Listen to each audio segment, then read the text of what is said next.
Bristol Community College, Mathematics with Dan Avedikian, Math 060, Topics in Developmental Mathematics, Section 3.6, Problem 1. This is Section 3.6, Problem 1. It says write the number as a decimal, and we have 1/2, so convert that to a decimal. A lot of people remember off the top of their head that it's equivalent to 0.5, but let's see why it's 0.5. So when you have the number written as a fraction, you write it as a division, so you'll have a division problem like this.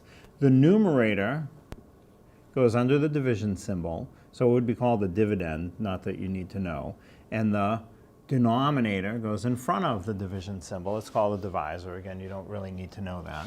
So now you try to divide 2 into 1. Well, 1's not big enough. So what you do is write the decimal. It's understood to be at the far right of the number, but it's not always written. So write it in and put a 0 under it.